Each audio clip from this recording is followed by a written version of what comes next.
الصلاة خير من النوم۔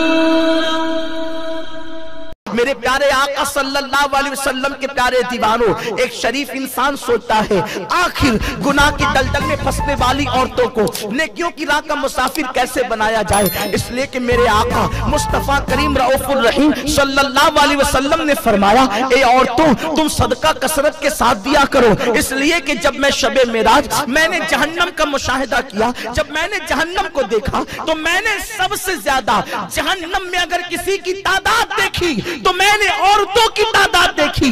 آقا فرماتے ہیں سب سے کثرت کے ساتھ جہنم میں نے عورتوں کو دیکھا۔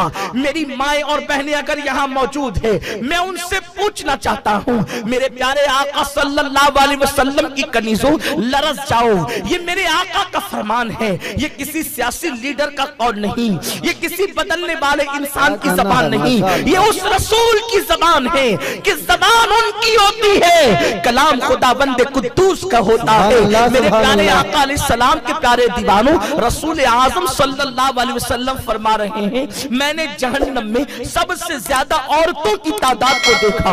اللہ اکبر، میری مائیں اور بہنیں یہاں موجود ہیں، کتنی نازک ہوتی ہے عورت کو صنف نازک کہتے ہیں۔ صنف نازک کہلانے والی عورتوں تمہاری نزاکت کا حال یہ ہے اگر تمہارا شوہر تم کو ڈانٹ دے تو تمہاری آنکھوں سے آنسو جاری ہو جاتے ہیں، اگر باپ تم سے نظریں پھیر لے تو تمہاری آنکھوں سے آنسو جاری ہو جاتے ہیں۔ اے میری بہن یہ تو بتاؤ جب تو شوہر کی ڈانٹ برداشت نہیں کر سکتی تو تو اللہ کا عذاب کیسے برداشت کر سکے گی؟ اس تیرے نازک بدن پر بے پردگی کی بنیاد پر، چھوٹی آستین کے کپڑے پہننے کی بنیاد پر، بے پردہ گھومنے کی بنیاد پر، دوپٹے کو مفلر بنانے کی بنیاد پر، جب تیرے اس نازک بدن پر جہنم کے بنی ہوئی، جہنم کی آگ کی بنے ہوئے وہ کوڑے جب تیرے بدن پر چلیں گے اس وقت تیرا کیا بنے گا؟ اس وقت سن لو میری بہنوں، آج تم چپکلی سے ڈر جاتی ہو، آج تم مکھیوں سے تمہاری نیند اڑ جاتی ہے، اگر نیند میں مکھیاں بدن پر چلے تو ہماری نیند اڑ جاتی ہے۔ ہائے وہ کیا حال ہوگا اس دن جب جہنم کے دہکتے ہوئے شعلوں میں بے پردگی کی بنیاد پر، رب کی نافرمانی کی بنیاد پر خواتین کو جہنم کا ایندھن بنایا جائے گا۔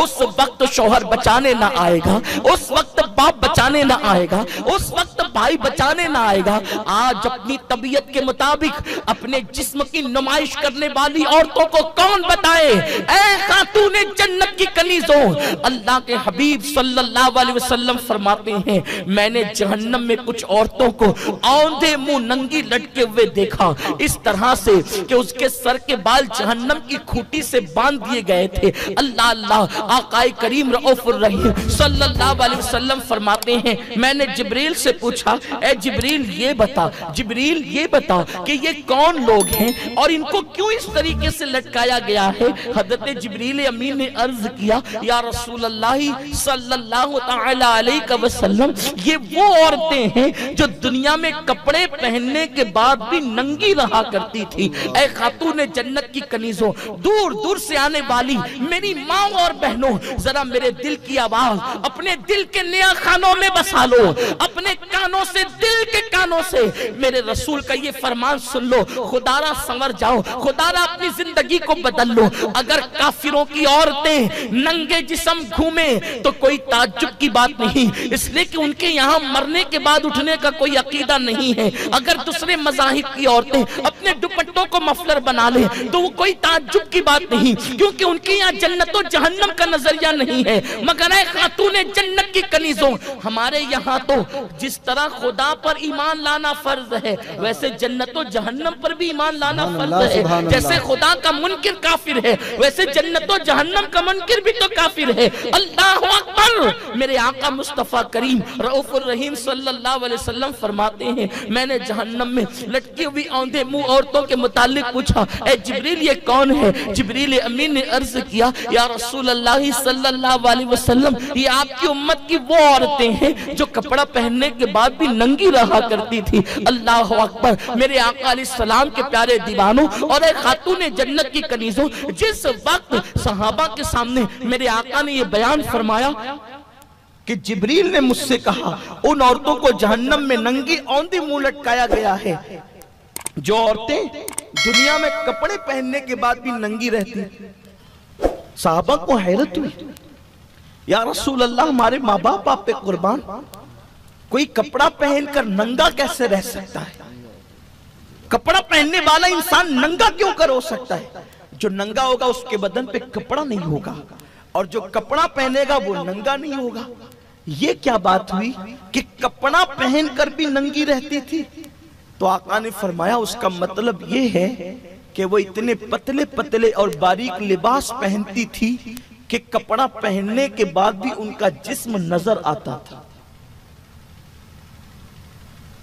جسم پر لباس اتنا تنگ اور چست کہ کپڑا پہن کر بھی جسم نظر آئے. ایسی عورتوں کا شمار کپڑا پہننے والی عورتوں میں نہیں ہوتا, بلکہ ایسی عورتوں کا شمار کپڑا پہن کر ننگی رہنے والوں میں ہوتا ہے, اور ان عورتوں کو جہنم میں لٹکایا گیا ہے. آج قوم کی نوجوان بیٹیاں فیشن بن گیا ہے. جب وہ کسی مارکیٹ میں دکان پر جاتی ہے تو کہتی ہے کہ ذرا ایسے کپڑے بتاؤ جو فلاں سیریل کے اندر فلانی اداکارہ نے پہنا ہے, اور پھر وہ کپڑے باضابطہ طور پر قیمت دے کر خریدے جاتے ہیں, بھاری قیمت دے کر وہ کپڑے خریدے جاتے ہیں جو کپڑے اداکارہ نے سیریل میں پہنا تھا. حالانکہ اس کپڑے کی کوئی کوالٹی بھی نہیں ہوتی, اس کپڑے کے اندر کوئی بہت زیادہ اہمیت کی چیزیں بھی نہیں ہوتی. بس آج لوگوں کی نظر کے اندر وہ اتنی اہم ہے کہ اس کو اداکارہ نے پہن لیا. اگر اس کو اداکارہ نے پھاڑ کر کے پہنا, کل تک کے پھٹے ہوئے کپڑے عورتیں چھپا کر کے پہنتی تھی, پڑوسن کو میرا پھٹا کپڑا نظر نہ آ جائے. لیکن آج اگر کسی اداکارہ نے سیریل میں پھٹے ہوئے کپڑے پہن لیے تو میری قوم کی بیٹیاں نئے کپڑوں کو پھاڑ کر کے پہن رہی ہے. یہ فیشن کے نام پر یہ گندگی پھیلتی جا رہی ہے. لیکن میں اپنی قوم کی بیٹیوں کو یہاں سے یہ پیغام دینا چاہتا ہوں, اے خاتون جنت کی کنیزوں, اداکارہ کے طرز پہ چل کے تمہیں کبھی کامیابی نہیں مل سکتی, تمہیں کبھی کامرانی نہیں مل سکتی. اداکارہ کے راستے پہ جاؤ گی تو تباہ ہو جاؤ گی, وہ بھی تباہ ہو گئی, تم بھی تباہ ہو جاؤ گی, وہ بھی ذلیل ہو گئی, تم بھی ذلیل ہو جاؤ گی. اگر دنیا میں عزت اور آخرت میں نجات چاہتی ہو تو نچنیا کے طریقے پہ نہ چلنا, نبی کی شہزادی سیدہ فاطمہ کے طریقے پہ چلنا.